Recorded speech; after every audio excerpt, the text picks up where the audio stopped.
Tema 3. Lo psicosexual en el desarrollo del niño.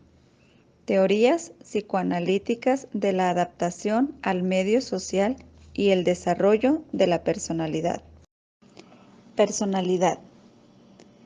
Lindgren y Birne, 1975, lo definen como las formas relativamente duraderas y congruentes de conducta que caracterizan a cada individuo. Se mencionan dos enfoques básicos, nomotético e ideográfico. Nomotético es utilizado por los psicólogos de personalidad social que busca bases para hacer afirmaciones sobre la condición humana. Y el ideográfico es utilizado por los psicólogos clínicos que intentan comprender los problemas de los pacientes. Puntos de vista freudianos sobre la motivación humana. Freud, 1924, consideró la personalidad con base en la dinámica, es decir, como una interacción de fuerzas internas que interactúan para impulsar al individuo y avanzar, y también evitar que se vaya demasiado lejos. Freud, 1925, especificó la dinámica de la personalidad como teoría de instintos y de factores intrínsecos de motivación. La sexualidad es el motivo humano básico. Freud nunca compara la conducta sexual infantil con la conducta sexual adulta. Freud determinó 3 niveles en la vida mental: consciente, preconsciente e inconsciente. También habla sobre las divisiones estructurales de la personalidad: id, ego y el superego.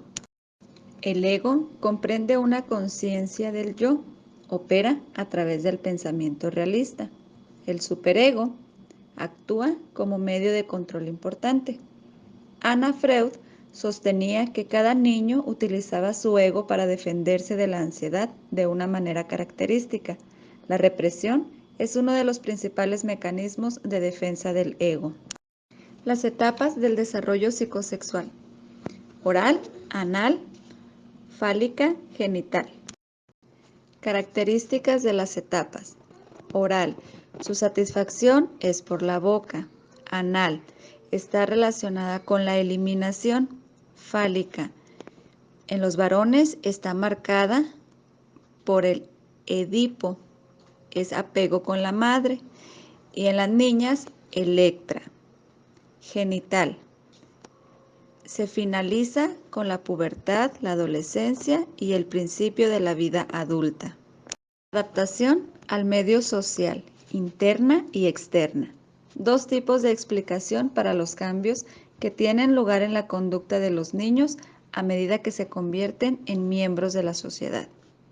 Las teorías de aprendizaje se centran en el ambiente del niño. Las teorías de personalidad se relacionan con su vida interna. Las 2 teorías no descartan los efectos del ambiente. Hacen hincapié en la importancia de las experiencias del niño con los más allegados. Experiencias que desarrollan experiencias sociables. Ambos enfoques son necesarios, uno complementa al otro.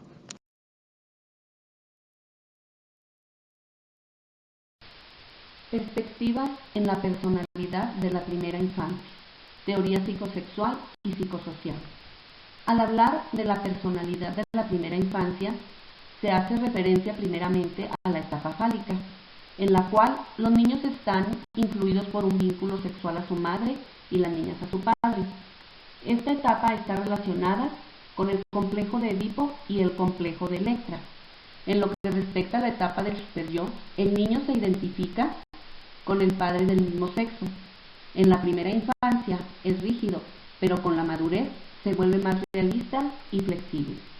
Y en esta etapa pues se integran los estándares morales de ese padre, ya sea de la mamá o del papá.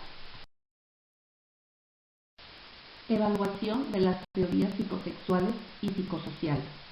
Primeramente se habla de la teoría freudiana, en la cual, a pesar de que Freud le dio nueva dimensión a nuestra percepción del desarrollo de nuestra personalidad en la primera infancia, muchas de sus ideas han sido criticadas en forma severa, y sus teorías, en términos generales, se consideran inadecuadas para explicar la forma como se desarrolla la personalidad. En lo que respecta a la teoría de Erikson, ha sido criticado por tomar al hombre como el estándar moral para el desarrollo. Ha modificado algunos aspectos de sus creencias al sostener con su filosofía que las influencias sociales son en verdad importantes. Y esto se ha dado ignorando o minimizando diferentes influencias culturales en los dos sexos.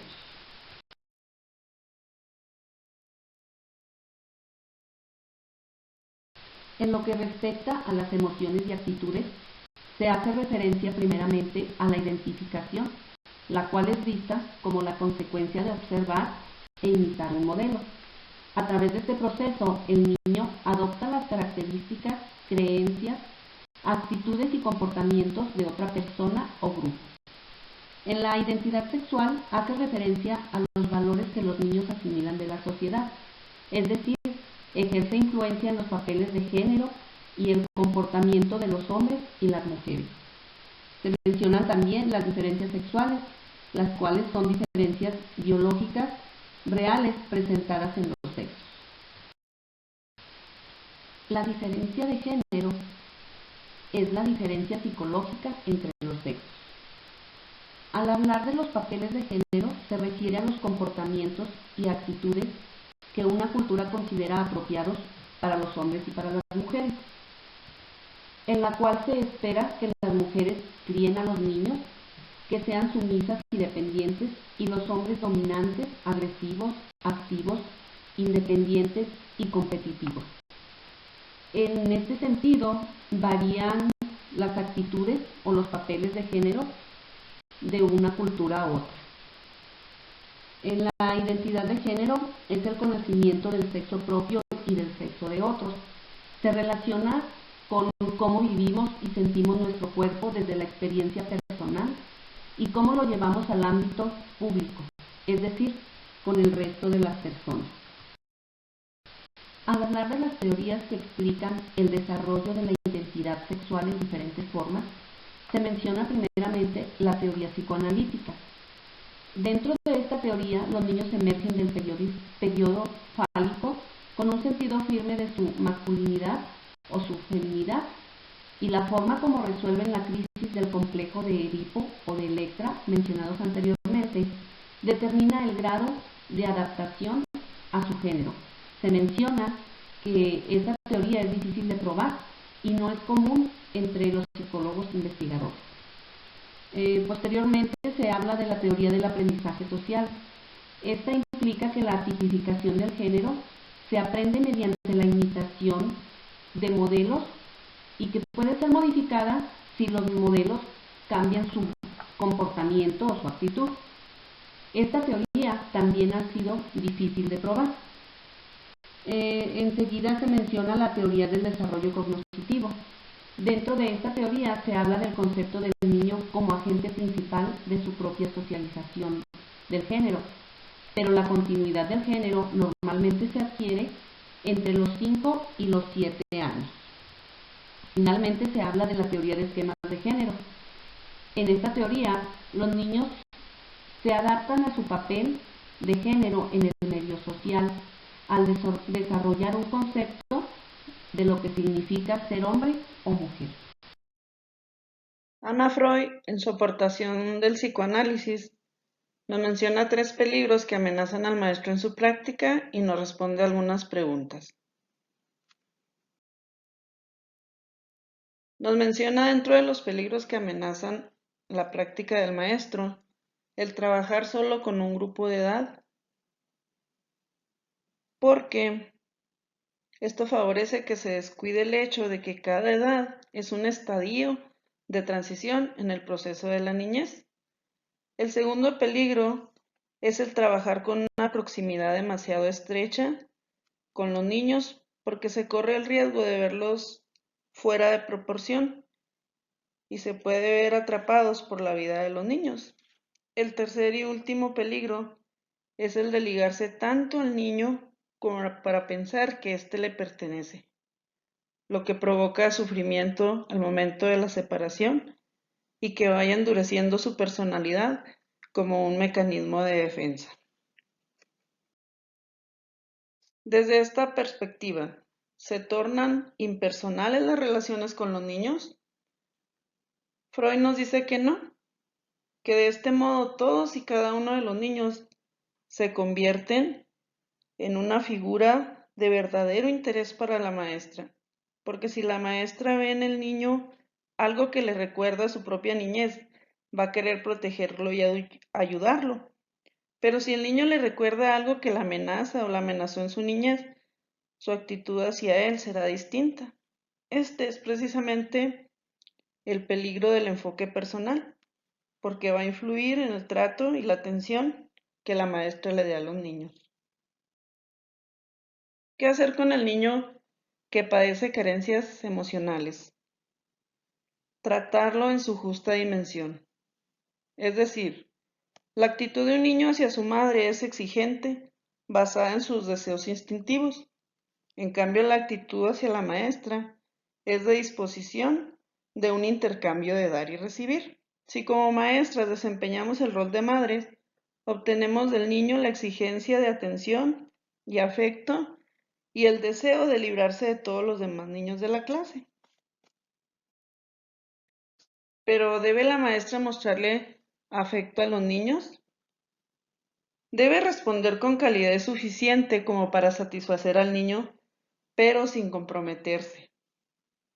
En este sentido, el contacto físico debe dejársele única y exclusivamente a la madre. Entonces, ¿qué tipo de interés tendrá la maestra por el niño si su actitud emocional tiene que mantenerse bajo un control muy estricto?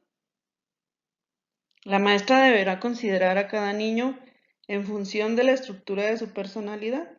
La personalidad está conformada por las pulsiones que claman por satisfacerse, el yo, que regula la satisfacción de esas pulsiones y establece las conexiones con el ambiente, y el superyo, que está constituido por las exigencias que el niño se haga de sí mismo, por sus ideales y por su moralidad.